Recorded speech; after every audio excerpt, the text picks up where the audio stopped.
নারকেল থেকে আমের গাছ হয়েছে, এরকম আছে? আর ওই রকম কেন? ল্যাংড়া আম থেকে কখনো ফজলি আম হয় না, হয়? আল্লাহ পারেন। হয়েছে আপনার এলাকায়? বললেন যে আল্লাহ পারেন, হয়েছে কিনা সেটা বলেন। দেখছেন? হ্যাঁ, বাস্তবে কোনো হবে না। আঠি থেকে যেমন ধান বুনেছেন, সেখান থেকে সরিষা হয়েছে, এরকম আছে? সম্ভাবনা আছে? এইটা এমন একটা উদাহরণ দিচ্ছেন, বিশ্বাস যেটা ওইটাই কাজে বাস্তবায়িত হবে। আরেকটা জিনিস খুব ভালো করে শুনেন, 4229 নম্বর হাদিস, ইবনু মাজার মধ্যে এসেছে। রাসূল সাল্লাল্লাহু আলাইহি ওয়াসাল্লাম বলছেন, ইউবআসুন নাস আলা নিয়াতিহিম, কিয়ামতের মাঠে তাকে ওইভাবেই উঠানো হবে যে নিয়াতের উপরে সে মারা গেছে।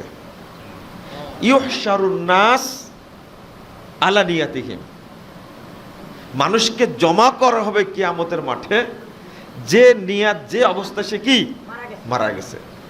হাদিস বিশ্বাস করেন তো? এখন আপনার বিশ্বাসটা যদি এরকম থাকে আল্লাহ সম্পর্কে, যে আল্লাহ সর্বত্র বিরাজমান, কিয়ামতের মাঠে এইভাবেই কি উঠতে হবে। আপনি আমার সম্পর্কে খারাপ আকীদা পোষণ করেন, রাসূল সাল্লাল্লাহু আলাইহি ওয়াসাল্লাম বলেছেন, মান ক্বালা ফি মুমিন মা লাইসা ফি আসকানাহুল্লাহু রিদগাতাল খাবাল। কেউ যদি কোনো মুমিন সম্পর্কে এমন কথা বলে বা এমন ধারণা করে যেটা ওই মুমিনের মধ্যে নাই, আল্লাহ তাকে রিদগাতাল খাবাল, জাহান্নামে পোড়ার কারণে যে রক্ত, পুঁজ, ঘাম, গোস্ত এবং জাহান্নামীদের পেশাব পায়খানা বের হয়ে একটা খাবাল নামক সমুদ্রে জমা হবে। আল্লাহ রাব্বুল আলামিন এই ধরনের ব্যক্তিকে ওই সমুদ্রের মধ্যে ডুবন্ত অবস্থায় রাখবেন। আস্তাগফিরুল্লাহ, আস্তাগফিরুল্লাহ। খেয়াল করেন, আমি মারা গেলাম কিন্তু আপনার সম্পর্কে আমার খারাপ ধারণা, ওই খারাপ ধারণা নিয়েই আল্লাহর কাছে কি, এর নাম ঈমান। খেয়াল করেন, যেটা ঢুকবে এইটার দ্বারা হয় আপনার মুক্তি হবে, না হলে কি হবে, ধ্বংস হবে। জটিল জিনিস, কিন্তু এই জায়গাটা জটিল, খুবই জটিল। আল্লাহ রাসূল সাল্লাল্লাহু আলাইহি ওয়াসাল্লাম ব্যাখ্যা দিয়ে বলছেন, লা ইয়াস্তামিউ ফি কলবি ইমরিইন আল কুফরু ওয়াল ঈমান। কখনো একজন মানুষের অন্তরে কুফর এবং ঈমান দুইটা এক জায়গায় হয় না। ওয়াল আমানা ওয়াল খিয়ানা, খিয়ানত এবং আমানত কখনো এক জায়গায় হয় না। আল কিযবু ওয়াস সিদক, সত্য এবং মিথ্যা কখনো এক জায়গায় হবে না। কঠিন জিনিস একটা। তা আমি বুঝাতে চাচ্ছি, এই ঈমানটা যতদিন ফ্রেশ না হবে, আপনার কোনো কর্ম আল্লাহর দরবারে কবুল হবে না। বর্তমান যুগে যেমন আমরা শুধু সালাত নিয়ে পাগল, কি নিয়ে? সালাত নিয়ে পাগল, কিন্তু আকীদা ঠিক নাই। কিয়ামত পর্যন্ত যদি এই আকীদা নিয়ে নামাজ পড়ে, যার উদ্দেশ্যে পড়ছি তাকেই চিনি না। আমরা বলি আল্লাহ কোথায় আছেন? আরশে আছেন, মাশাআল্লাহ, আলহামদুলিল্লাহ। আল্লাহ কোথায় আছেন? আরশে আছেন। আল্লাহর সিফাত আছে না নাই? আল্লাহর হাত আছে, তার মতো আল্লাহর মতো চোখ আছে। আগে এইটা করেন, আগে কি এই বিশ্বাসটা জরুরি। এখন একজন ব্যক্তি 96 বছর যাবৎ বুখারী পড়াচ্ছে, কয় বছর? 96 বছর বা 70 বছর, কিন্তু ওই লোকটার ছোট্ট আকীদা হলো আল্লাহ সর্বত্র বিরাজমান। ফায়সালা কি দেবেন? 96 বছর বুখারী পড়ানোর কোনো মূল্য আল্লাহর কাছে আছে? আল্লাহকেই চিনে না। এই জন্য রাসূল সাল্লাল্লাহু আলাইহি সাল্লামের কাছে একজন সাহাবী মুআবিয়া সুলামি রাদিয়াল্লাহু আনহু, 537 নম্বর হাদিস, সহিহ মুসলিমের মধ্যে এসেছে, রাসূল সাল্লাল্লাহু আলাইহি ওয়াসাল্লামের কাছে এসে বলছেন যে আমার একটা ছাগল হারায় দিয়েছে, একটা বাচ্চা মেয়ে ছাগল হারায় দিয়েছে। তা ছাগল হারানোর কাছে আমি তাকে এক থাপ্পড় দিয়েছি। সাহাবী নিজেই বলছেন ফাআযযামা যালিকা আলাইয়া, আল্লাহ রাসূল বিষয়টা খুব কড়াভাবে দেখলেন যে তুমি একটা ছাগল হারাই দিল, তো বাচ্চাটাকে মারলে কেন? আমরা হলে কি করতাম? মারতাম, ও চাকরি শেষ, তাই না? রাসূল সাল্লাল্লাহু আলাইহি ওয়াসাল্লাম বললেন কেন মারলে? সাথে সাথে বলছেন যে আফালা উতিকুহা ইয়া রাসূলুল্লাহ, আল্লাহ রাসূল আমি তাকে আজাদ করে দেব, আর রাখবো না, ও মুক্ত হয়ে যাবে, জীবনযাপন করবে, আমি তাকে আর চাকরানি দাসী রাখবো না। তাহলে রাসূল বললেন যে ঠিক আছে, ফাতিনি বিহা, তুমি তাকে আমার কাছে নিয়ে আসো। সাহাবী বলছেন আমি নিয়ে গেলাম, ফাআতাইতুহু বিহা, আমি তার কাছে তাকে নিয়ে গেলাম। রাসূল সাল্লাল্লাহু আলাইহি ওয়াসাল্লাম তাকে প্রশ্ন করলেন, খেয়াল করেন গুরুত্বপূর্ণ কথা, জিজ্ঞেস করলেন প্রথম কথা, আইনাল্লাহ, বলো তো আল্লাহ কোথায়? তো এই মহিলা চাকরানি বাচ্চা মেয়েটা জবাব দিচ্ছে ফিস সামা, আল্লাহ কোথায়? আসমানে। 2 নম্বর প্রশ্ন, মান আনা, আমি কে? তখন বলছে যে আনতা রাসূলুল্লাহ, আপনি কি? আল্লাহ রাসূল। এই হাদিস থেকে বোঝা গেল এই মৌলিক 2টা জিনিস সম্পর্কে আগে বেশি জানতে হবে, আল্লাহ সম্পর্কে, আর যাকে দেখে যার অনুসরণে আল্লাহর ইবাদত করব তার সম্পর্কে। এই কথা বলা মাত্র আল্লাহ রাসূল বললেন আতিকহা ফাইন্নাহা মুমিনা, তাকে তুমি আজাদ করে দাও, বাচ্চাটি একটা মুমিন বাচ্চা। বলেন আলহামদুলিল্লাহ, মেয়েটি মুমিনা। কত সুন্দর সার্টিফিকেট দিয়ে দিলেন, আর কিচ্ছু জিজ্ঞেস করলেন না তাকে, তুমি নামাজ পড়ো কি না জিজ্ঞেস করলেন? জিজ্ঞেস করেন। তোমার বাড়ি কোথায়, তোমার নাম কি, কোন গোষ্ঠীর? শুধু 2টা প্রশ্ন, আল্লাহ কোথায়? বলে দিলে আল্লাহ আসমানে। 2, আমি কে? আনতা রাসূলুল্লাহ, আপনার রাসূল। তাহলে এই বাচ্চা মেয়েটা আল্লাহকেও চিনে, রাসূলকেও চিনে। বলে দিলেন ওকে আজাদ করে দাও, ওকে আর দাসী হিসাবে রাখার দরকার নাই। খেয়াল করেন, তা আমরা এখন পর্যন্ত জানতে পারিনি যে আগে কোনটা জানতে হবে আমাকে, তাই না? না হলে বাংলাদেশের মাদ্রাসার অভাব আছে, আলেমের অভাব আছে? অভাব নাই। মসজিদের অভাব আছে, ইমামের অভাব আছে, কিন্তু অধিকাংশ মানুষ আল্লাহকে না চিনার কারণটা কি? উত্তর দেন।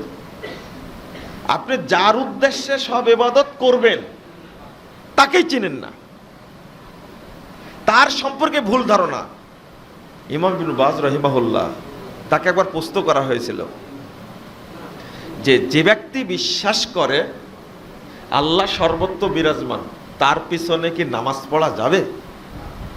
তিনি উত্তর দিচ্ছেন মাইয়াতাকিদু আন্নাল্লাহা ফি কুল্লি মাকান ফাহুয়া দাল্লুন মুদিল্লুন কাফিরুন। আস্তাগফিরুল্লাহ। লা ইত্তাখাযু ইমামা ওয়া লা ইউসাল্লা খালফা। যে বিশ্বাস করে আল্লাহ সর্বত্র বিরাজমান সে পথভ্রষ্ট, মানুষকে পথভ্রষ্ট করে, সে কাফের। একবারে পরিষ্কার জবাব, পরিষ্কার। এরপরে বলছেন তাকে ইমাম বানানো যাবে না, তাকে ইমাম বানানো যাবে না, এবং তার পিছনে সালাত পড়া যাবে না। বরং কি বল ইয়াজিবু আলাল মাসউলিন, যারা মসজিদের দায়িত্বশীল আছে তাদের উপরে ওয়াজিব হলো আইয়ুবাইদুহু, এই ইমামকে বিতাড়িত করা, বহিষ্কার করা। এবার দ্বিতীয় পয়েন্টে আসি, রাসূল মুহাম্মদ সাল্লাল্লাহু আলাইহি সাল্লাম সম্পর্কে আমাদের ধারণা কি? আল্লাহর নবী মুহাম্মদ সাল্লাল্লাহু আলাইহি সাল্লাম শুধু কি সালাতের জন্য অনুসরণীয়, না সব ক্ষেত্রে? সব ক্ষেত্রে। তাহলে প্রথম বলি, আমরা এই দেশের মানুষ বিশ্বাস করি অধিকাংশ নবী মুহাম্মদ সাল্লাল্লাহু আলাইহি সাল্লাম নূরের তৈরি। কিসের তৈরি? নূরের তৈরি। অধিকাংশ মানুষ বিশ্বাস করে। 2 নম্বর বিশ্বাস করে যে নবী মরেইনি। নবী কি মরেইনি। বাংলাদেশের অধিকাংশ মানুষ নবীকে এইভাবে চিনে। 3 নম্বর, যে কোথাও মিলাদ মাহফিল হলে তিনি সেই জায়গায় সরাসরি হাজির হন। বলেন নাউজুবিল্লাহ, বলেন একটু আস্তাগফিরুল্লাহ, আস্তাগফিরুল্লাহ। চিন্তা করেন, যে নবী আমাকে সুপারিশ করে নিয়ে জান্নাতে যাবেন, সেই নবীর সম্পর্কে আমার আকীদাগুলো কি? ভুল, কুফরি আকীদা। একজন নবী সম্পর্কে আমার আকীদা হলে এই রকম, তাহলে আমার তাহাজ্জুদ আল্লাহর কাছে যাবে? যাবে না। আরেকটা, শুধু মনে করি নবী মুহাম্মদ সাল্লাল্লাহু আলাইহি সাল্লাম এই মসজিদে অনুসরণ করার জন্য, ব্যবসার ক্ষেত্রে মুহাম্মদকে অনুসরণ করা যাবে না। ব্যবসার ক্ষেত্রে আমি অনুসরণ করি সুদী অর্থনীতি, তাই না? আচ্ছা, রাজনীতির ক্ষেত্রে মুহাম্মদ সাল্লাল্লাহু আলাইহি সাল্লাম অনুসরণ করা যাবে না। কাকে অনুসরণ করতে হবে? কার্ল মার্ক্সকে, মাও সেতুংকে, অথবা আব্রাহাম লিঙ্কনকে, তাই না? খেয়াল করেন কিন্তু। আর রাষ্ট্রনীতির ক্ষেত্রে কাকে? ফেরাউনকে। অনুসরণ কাকে করতে হবে? ফেরাউনকে। খেয়াল করেন, এই যে দ্বিমুখী নীতি মসজিদের মধ্যে থাকলে মুহাম্মদ সাল্লাল্লাহু আলাইহি সাল্লামকে মানি, আর মসজিদ থেকে বের হলেই কাকে মানি? ইবলিসকে মানি, তাই না? সুদী অর্থনীতি, বস্তুবাদী শিক্ষানীতি, আর কি রাজনীতি? কি স্বৈর রাজনীতি, তাই না?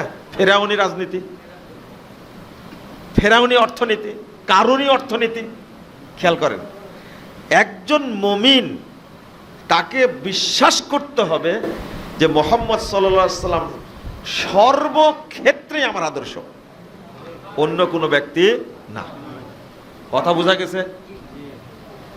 এখন আপনি যদি মারা যান, সালাতের ক্ষেত্রে আপনি মুহাম্মদ সাল্লাল্লাহু আলাইহি সাল্লামকে মানেন, রফুল আযান করেন, বুকে হাত বাঁধেন, জোরে আমিন বলেন, কিন্তু মসজিদ থেকে বের হওয়ার পরে যেগুলো করেন, এগুলো একটা মুহাম্মদের নীতি না। তাহলে বড় মুনাফিককে? বিধর্মীরা না আমরা? দলিল কি? দলিল কি? একটা জিনিস বলার জন্য এতক্ষণ কথাগুলো বললাম, সেটা হলো, খেয়াল করবেন, যাই করেন মিশ্রণ করবেন না, ফ্রেশ করবেন। একটা 3টা শব্দ বলবো, আপনারা মুখস্থ রাখার চেষ্টা করবেন। 1, আত-তাওহীদ ফিল ইবাদা। ইবাদতের ক্ষেত্রে তাওহীদ হলো একমাত্র ইবাদত কার জন্য? আল্লাহর জন্য। 2, আত-তাওহীদ ফিদ দ্বীন। দ্বীনের ক্ষেত্রে তাওহীদ হলো দ্বীন মানতে হবে একটা, সেটা কি? ইসলাম। আর এটাকে কারোর সাথে মিক্সচার করা যাবে না। 3, আত-তাওহীদ ফির রিসালা। রিসালাতের ক্ষেত্রে একজন ব্যক্তিকে মানতে হবে, তিনি হলেন মুহাম্মদুর রাসূলুল্লাহ সাল্লাল্লাহু আলাইহি ওয়াসাল্লাম। এর সাথে কাউকে অ্যাড করা যাবে না। কিন্তু আমরা আজকে এক আল্লাহর ইবাদত করতে গিয়ে কি কি করছি? কি চমৎকার ব্যাপার! লা হাওলা ওয়ালা কুওয়াতা ইল্লা বিল্লাহ। যেমন আমরা এক আল্লাহকে মানব, কিন্তু এর সাথে একজন ব্যক্তি মসজিদেও সেজদা করে, আবার মাজারেও সেজদা করে, তাই না? কবরেও সেজদা করে। এক থাকলো না মিক্সচার হয়ে গেল? মিক্সচার হয়ে গেল। মক্কাতেও যাই, মন্দিরেও যাই, যাই না? মক্কাতে যাই, মন্দিরেও যাই। লা হাওলা ওয়ালা কুওয়াতা ইল্লা বিল্লাহ। চিন্তা করেন, গতকাল রাত্রিতে আল্লামা দেলোয়ার হোসেন সাঈদী রাহিমাহুল্লাহ, তার সাথে তো অনেক দিন ছিলাম, 3 মাস 22 দিন একসঙ্গেই ছিলাম। তার বক্তব্য শুনে আমি হতবাক হয়ে গেলাম যে কতদিন আগে এই বর্তমান মন্দির পূজার বিরুদ্ধে যে বক্তব্য রাখছেন, একবার গলা ফাটায় বক্তব্য রাখছেন তিনি। মানে এই ভাষাটা বলেছেন, মন্দির আর মক্কা কি এক জায়গা? মসজিদ আর মন্দির কি এক না? একজন মুসলিমের মাথা নত হবে আল্লাহর সামনে মসজিদে মক্কায়, কিন্তু মন্দিরে নত হবে না, মাজারে, কবরে, খানকায়, পীরের সামনে নত হবে না। এই যে মিক্সচারটা হয়ে গেল, কি হয়ে গেল? মিক্সচার হয়ে গেল। 2, আমি একটা আয়াত বলছি, আপনাদের বললাম না বড় মুনাফিক কারা, বড় কাফের কারা। আল্লাহ রাব্বুল আলামিন বলছেন যে ইয়াকুলুনা নুমিনু বিবাজ ওয়া নাকফুরু বিবাজ ওয়া ইউরিদুনা আন ইয়াত্তাখিযু বাইনা যালিকা সাবিলা। 150 151 নম্বর আয়াত সূরা নিসা। আল্লাহ বলছেন তারা বলে আমরা কিছু নেব আর কিছু কি বাদ দেব, আর এই দুইটা মিলে কিছু কাটছাট করে সুন্দর একটা পথ তৈরি করব। বর্তমান বাংলাদেশের সকল রাজনৈতিক দল এই তালটাতে আছে, তাই না? হ্যাঁ, বর্তমান এই যে তত্ত্বাবধায়ক সরকার যাকে আপনারা বসাইছেন, তাই না, যাকে আপনারা বসাইছেন, তারা সুন্দর একটা পলিসি তৈরি করছে। জুলাই সনদ বলেন, সংবিধান বলেন, ওই যে সংস্কার কমিশন জমা দিয়েছে যেটা, হ্যাঁ, রাজনৈতিক দলগুলো এখন কুদতেছে। কোথা বুঝেন তো, কি করলাম, কাদের দায়িত্ব দিয়েছিলাম। আজকে প্রতিদিন শিরোনাম দেখবেন যে তত্ত্বাবধায়ক সরকার, কি বলে, ওই অন্তর্বর্তীকালীন সরকার আর এই কি সংস্কার কমিশন জাতির সাথে প্রতারণা করেছে। আজকে শিরোনাম দেখবেন। কেন জানেন? এরা জাতি আলাদা। যারা রাষ্ট্র সংস্কার করতে গেছে এরা কি জাতে আলাদা। কেউ বাঙালি জাতীয়তাবাদে বিশ্বাস করে না, ইসলাম তো দূরের কথা। ওরা সব বিশ্বাস করে ইন্ডিয়া, আমেরিকা, ব্রিটেন, এই লুচ্চাপুনা সংস্কারকে তারা বিশ্বাস করে। নাউজুবিল্লাহ, আস্তাগফিরুল্লাহ। কেন? আজকে রাজনৈতিক দলগুলো মাথায় এক থাবা, পাছায় এক থাবা দিচ্ছে। কি জন্য? আপনারা তো বসাইছিলেন, একটা সমিতি বসাই দিয়েছিল না? সমিতি বুঝেন তো? শোনেন, এখন তারা চাচ্ছিল কি, এমন একটা সংবিধান তৈরি করব, টুপিওয়ালাও খুশি থাকবে আর কি মুসালাও খুশি থাকবে, শিক্ষিত লোকেরা খুশি থাকবে, ইসলামপন্থীরা খুশি থাকবে, দাঁড়িয়ালারা খুশি থাকবে, কেউ চিৎকার করবে না। এমন একটা জিনিস জমা দিছে, যেটা বাংলাদেশে চলার কোনো অবকাশ নাই, খুশি করতে গিয়ে। আর আল্লাহ বলছেন এর পরের ভাষাটা, উলাইকা হুমুল কাফিরুনা হাক্কা। যারা দুইটা মিক্সচার করে পথ তৈরি করতে চায়, এরাই হলো অরিজিনাল কাফের, ফ্রেশ কাফের। অরিজিনাল বুঝেন তো? হ্যাঁ, নির্ভেজাল বুঝেন তো? ফ্রেশ, কোনো ভেজাল নাই এদের কুফুরিতে। কে বলছেন? আল্লাহ বলছেন। এই জন্য বিধর্মীরা অরিজিনাল কাফের না। যারা আল্লাহর প্রতি ঈমান আনার পরে আল্লাহর সঙ্গে আরেকজনকে অ্যাড করেছে, ইসলামের সঙ্গে আরো কিছু অ্যাড করেছে, মুহাম্মদ সাল্লাল্লাহু আলাইহি সাল্লামকে শুধু মানতে পারেনি, মানছে পীর, ফকির, গৌস, কুতুব, ইমাম, মুর্শিদ, তারপরে কি আবদাল, এদেরকে মানে মুহাম্মদ সাল্লাল্লাহু আলাইহি সাল্লামের সাথে কি করেছে? মিক্সচার করেছে। আল্লাহ রাব্বুল আলামিন বলছেন যারা এই ব্রেনটা দিয়েই কাজটা করেছে, মিক্সচার করেছে, তারাই হলো প্রকৃত কাফের। তাহলে বলেন তো, যারা মুশরিক তারা মুশরিক, যারা কাফের তারা কাফের, তাদের কাজ করছে। কিন্তু আল্লাহ রাব্বুল আলামিন বলার কারণটা কি? কারণটা হলো এরা মানলে এক আল্লাহকে মানবে, কিন্তু এক আল্লাহর সাথে আরেকটা কি করেছে? আচ্ছা, বিধর্মীরা কি আল্লাহকে মানে? শোনেন, আচ্ছা, আবু জাহাল কোনোদিন কি আল্লাহকে সেজদা করেছে? করে রেকর্ড আছে? আল্লাহকে কোনোদিন মানছে? আবু লাহাব, উতবা কোনোদিন মানছে না। আমি মনে করি ওরা অনেক ভালো আমাদের মতো মুনাফেকের চেয়ে। ওরা অনেক ভালো, কারণ ওরা কোনো কাবায় সেজদা দেয়নি, কোনো দিনই না, রেকর্ড নাই। আর আমরা এমন মুনাফেক, আল্লাহ এমনি বলছেন উলাইকা হুমুল কাফিরুনা হাক্কা। কারণ আল্লাহকে অপমান করেছে, নবীকে অপমান করেছে, দ্বীনকে অপমান করেছে। তাহলে বিশ্বাসের ক্ষেত্রেই আমরা ইমানদার থেকে কি হয়ে গেছি? আউট হয়ে গেছি, ইমান নষ্ট হয়ে গেছে। আমার কথাগুলো আপনারা বুঝবেন ইনশাল্লাহ আরো 5-7 বছর পরে। এখন বুঝবেন না, আগে 5 বছর গালি দেন, তারপরে বুঝবেন ইনশাল্লাহ। আগে গালি দেন 5 বছর। এই বাংলাদেশে আমরা মুসলিমদেরকে, এই যে শেখ যে বললেন, অধ্যক্ষ আব্দুল মামুন সাহেব বললেন যে মানে এই মুসলিমদেরকে যদি একটা নীতির উপরে জমা করতে পারতাম, আমরা তালেবান পন্থী না।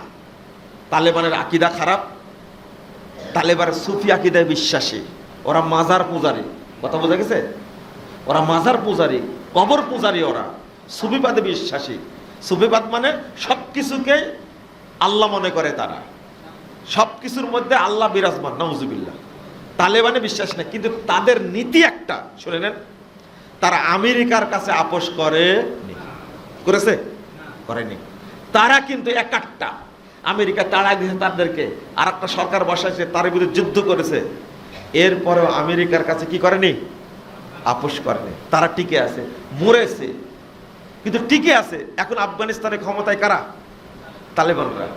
যদিও আপনারা জানেন আহলুল হাদিসের মসজিদগুলো তালেবানরা বন্ধ করে দিছে, মাদ্রাসাগুলো বন্ধ করে দিছে। এই যে আমাদের দেশে এই মরহুম হাসেনা চলে যাওয়ার পরে যতগুলো মসজিদ ভাঙছে, আগেও ভাঙছে, কিন্তু মসজিদ ভাঙ্গার তীব্রতা বেড়ে গেছে এই কয়েকদিনে বেশি। বুঝেন না কথা? কেন বলেন তো দেখি? এটা খুব দুঃখজনক। মসজিদ তো ভাঙছে, আর আপনাদের মতো পছন্দনীয় ভাইরাস বক্তাগুলো একটাও বলে না এই মসজিদ ভাঙাগুলো ঠিক না। মন্দির ঠিকই পাহারা দিচ্ছে, আবার মসজিদ আবার কি ভেঙ্গে দিচ্ছে। কথা খেয়াল করেছেন আপনারা? কিন্তু কোন ভাইরাস বক্তা, কোন ইসলামী দলের নেতা বলেনি যে মসজিদ ভাঙ্গা যাবে না, মসজিদ তোমরা ভাঙ্গো না, একজনও বলেনি। আমরা যদি ওই নীতির উপরে থাকতাম যে মক্কায় যে ইসলাম নাজিল হয়েছিল, মদিনায় যে ইসলাম মুহাম্মদ সাল্লাল্লাহু আলাইহি ওয়াসাল্লাম প্রচার করেছেন, ওর উপরে একমত হলে, সবাই একমত হলে, আজকে এই দাদা ইউনুসকে ক্ষমতায় বসানো লাগতো না, বড় আলেম ক্ষমতায় বসতো আজকে। কিন্তু আমরা পারিনি তো। আর এখন টুপিওয়ালারা যে মারামারি শুরু করেছে, তাতে হাসেনা আসতে বেশি দিন সময় লাগবে না। যারা বিপ্লব করেছেন না আপনারা, এই রাজনৈতিক দলগুলো, এরা সুফল মানে ভোগ করছে। এরা চিন্তা করেনি যারা সংগ্রাম করে রক্ত দিয়ে আজকে যারা বেঁচে আছে, তাদের লাশও পাওয়া যাবে না, কবরও পাওয়া যাবে না ভবিষ্যতে। যে কামড়া কামড়ি শুরু করেছে এরা, তাই না? পাওয়া যাবে মনে করেন আপনারা? কখনোই পাওয়া যাবে না, অত সহজ না। ওই বদলা নিবেই যে মহিলা 40 বছর পরে বহু মানুষকে ফাঁসিতে ঝুলাইছে, ঝুলাইনি? নিরপরাধ মানুষকে ফাঁসিতে ঝুলাইছে, কিছু করতে পারেননি আপনারা। কই কি করতে পেরেছেন? আমাদের আবার উল্টা বলেন যে আপনারা কখন মন্ত্রী হবেন, কখন এমপি হবেন, কখন রাষ্ট্রপতি হবেন। আমি বলি আপনারাই হন, আমাদের শান্তি দিন। আপনারা হয়ে কি করেছেন? এক বিএনপি নেতাকে বললাম, বহু তো মন্ত্রিত্ব করেছেন, মন্ত্রী ছিলেন, কি করলেন আপনারা? 80 বছর একটা মহিলাকে চিকিৎসার জন্য দেশের বাইরে নিয়ে যাবেন, সেটাই পারলেন না। তো কি কাটা সেলাই করেছেন আপনি? কথা বুঝতে পারলেন না? একজন জামাত ইসলামের এক ভাইয়ের সাথে আমার খুব পরিচিত, তিনি বড় আলেম, তাকে আমি বললাম হাসতে হাসতে এত বড় টাকা টাকা ব্যক্তিকে ফাঁসির কাজটা ঝোলালো, তা আপনার এত দাপট দেখায় কি লাভটা করলেন বলেন তো দেখি।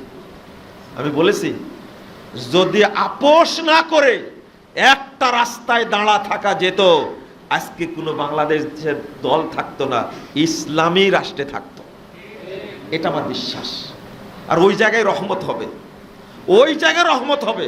আমি আজও বলছি, শোনেন, বাংলাদেশে বেশি সময় থাকছে অনির্বাচিত শাসক, তাই না?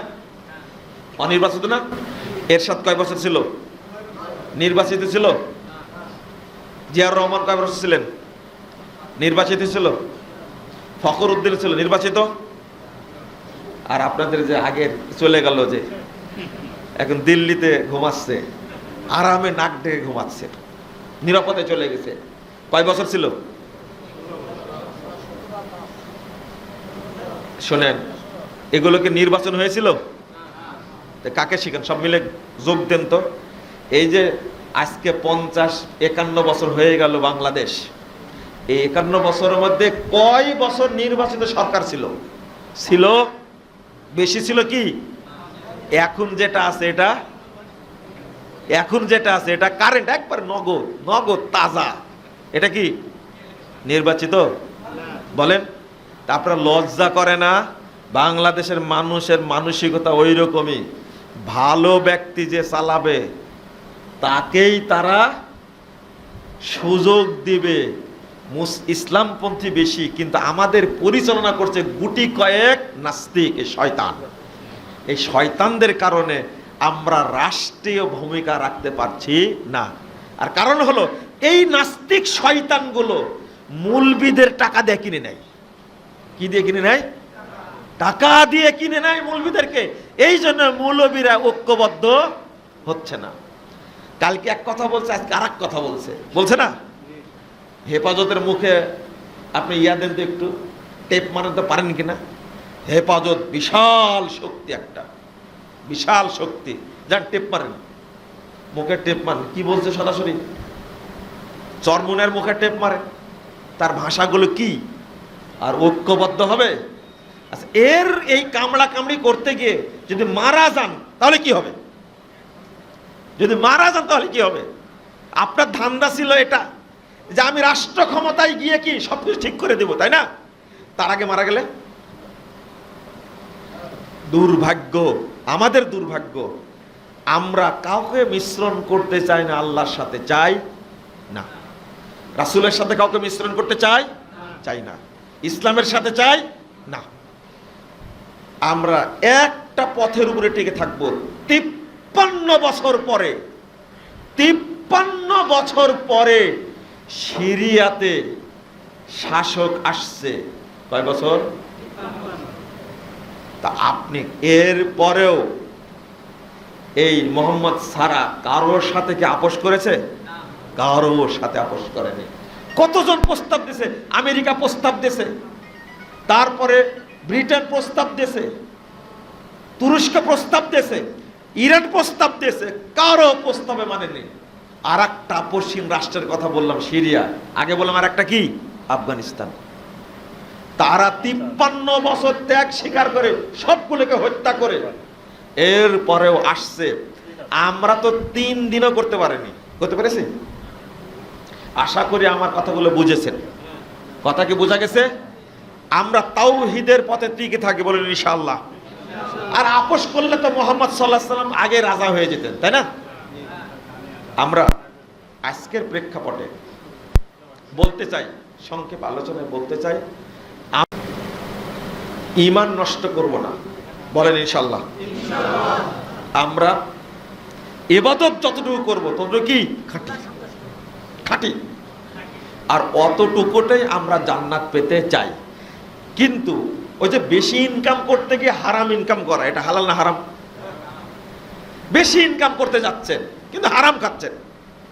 কিন্তু অল্প ইনকাম করেন, হালাল খান, কোনটা আল্লাহর কাছে পছন্দ? একজন লোক দান করেছে 1 টাকা হালাল, আর একজন লোক দান করেছে 1 কোটি টাকা কিন্তু সুদের টাকা, কোনটা কবুল হবে? আমরা তো বুঝাতে পারিনি আপনাদেরকে। আল্লাহ চানকে যে হাদিসটা বলেছি, ইন্নাল্লাহা লা ইয়াকবালু মিনাল আমাল ইল্লা মা কানা লাহু খালিসা। আল্লাহ কোন আমল কবুল করেন না যেটা খালেস, ওইটা কবুল করেন। খালেস মানে কি? লিল্লাহ, একমাত্র আল্লাহর জন্য ফ্রেশ আমলটা আল্লাহ কি করেন? কবুল করেন। আর আমলে নেকিতে আল্লাহ বারাকা দান করেন। কি দান করেন? আজকে যেহেতু সময় নাই, আমি একেবারে সংক্ষেপ করছি। তাওহীদের মর্যাদা কত এটা বলতে চেয়েছিলাম, আমি আজকে সেটা আলোচনার আগালাম না। আপনারাও ক্লান্ত হয়ে গেছেন, আপনারা শেষ করুন। আর 5 মিনিট বলেন, উনি আসতেছেন। রাহুল আসতেছে? চিন্তা অন্যরকম হয়ে গেছে। তাই তো, এত সুন্দর পরিবেশ আলোচনা করলে সমস্যাটা কি? সেটাই, তাই না? আপনারা একটা জিনিস বোঝার চেষ্টা করেন, সেটা হলো বারাকা। বুঝেন তো বারাকা? আমাদের ঈমান খুব দুর্বল তো, হালকা ঈমান, এই জন্য কি হয় না? বরকত হয় না। ঈমান যার যত শক্তিশালী, তার উপরে বরকত বেশি নাজিল হয়, বেশি নাজিল হয় তার প্রতি। কিন্তু আমাদের ঈমান একবারে কি, এই যে আর একটা সাইড এখানে বললে আরো পরিষ্কার হবেন আপনারা, সেটা হলো আমি যে সাইডটা আলোচনা করলাম, তা আগে জানতে হবে কার সম্পর্কে, কেন, তার জন্য সবকিছু কি করব, তাই না? আপনি যত টাকা পয়সা ইনকাম করেন, টাকাগুলো সেভ করার জন্য কোথায় রাখেন? অ্যাকাউন্টে, ব্যাংকে রাখেন, তাই না? অ্যাকাউন্ট নাম্বার যদি ভুল হয়, হ্যাঁ, টাকা ঢুকবে। আর একটা অ্যাকাউন্টই যদি না থাকে, মনে করেন আপনার ছেলে থাকে সৌদি আরবে বা কুয়েতে থাকে, ও টাকা পাঠাচ্ছে কিন্তু আপনার অ্যাকাউন্টই নেই। এমনকি বিকাশ যদি খোলা না থাকে, টাকা জমবে? হ্যাঁ, এমনি দেখতে পাবেন। আপনার আইডি দিয়ে ওই চেহারা দেখায় তারপর কি করতে হবে? বিকাশ করতে। সবারই বিকাশ আছে এখানে, তাই না? বাচ্চা কাচ্চা সবার বিকাশ আছে। আমি যেটা বলতে চাচ্ছি সেটা হলো, এই আকীদার মানে বুস্টটা হলো অ্যাকাউন্ট। কি অ্যাকাউন্ট? এইটা তাওহীদ যদি ঠিক থাকে তাহলে সমস্ত আমল কি জমা হবে। আর যদি ঠিক না থাকে তাহলে কি? আপনার নওগাঁরই একজন লোক আমাকে ফোন দেয়, 6 মাস যাব, কি দেয়? 6 মাস যাবত ফোন দেয়, কিন্তু ফোন দিলেই একজন মহিলা ধরে। কে ধরে? আমার দেখা হলো আমার সাথে মঞ্চে, মানে পরিচিত ব্যক্তি, বন্ধু মানুষ, আমাকে বলছে ভাই নাম্বার দিলেন, 6 মাস যাবত ফোন দেই, ফোন দিলে একজন মহিলা ধরে। বলছি যে মুজাফফর বিন মহসিনকে দেন। তো বলছে ভাই আপনি ডিস্টার্ব করেন কেন? তো মুজাফফর বিন মহসিনকে চিনি না আমি। থামেন থামেন। তো ওর লোকটা মহিলা খুব বিরক্ত হয়েছে আমার উপরে, আবার কিছুদিন ওর ফোন দেয় ওই নাম্বারে। এখন 6 মাস পরে দেখা হয়েছে, মাত্র একটা নাম্বারে কি হয়েছে? আমি যে নাম্বারটা বলে দিই তাহলে খোঁচাবেন, যেটা আমার নাম্বার তো সবার কাছে আছে, এটা বলবো না। একটা ডিজিট বুঝলো, একটা একটা শুধু, তাও একবার একটু হেরফের হয়েছে, অল্প একটু হেরফের হয়েছে, অল্প একটু। আমি বললাম যে নাম্বারটা বলেন তো, এনে শিক্ষা আছে, ভালো করে শুনুন কিন্তু, বলেন তো। নাম্বারটা বলাতে আমি বললাম যে এই নাম্বার তো আমার না। বলছে ওহো, তাহলে এতদিন আমি ফোন দিচ্ছি আপনাকে পাওয়ার জন্য, শুধু একটা উল্টা পাল্লা হওয়ার কারণে 6 মাস আমার সাথে যোগাযোগ, বুঝেন, 6 মাস যোগাযোগ নাই আমার সাথে। আচ্ছা, নাম্বারটা আমি বলেছি আর উনি কি উঠাইছেন? ভুল আমি বলেছি না উনি উঠাইছেন? ভুল আমি ভুল বলতে পারি না? ভালো করে উত্তর দেন। আমার নাম্বার, আচ্ছা আপনার বাপের নাম ভুল বলবো কোনদিন? হ্যাঁ, হবে কোনদিন? বাপের নামের চেয়ে মোবাইল নাম্বারটা কি বেশি উচ্চারণ হয়, তাই না? আমি নাম্বার বলেছি, তখন উনি বলছেন যে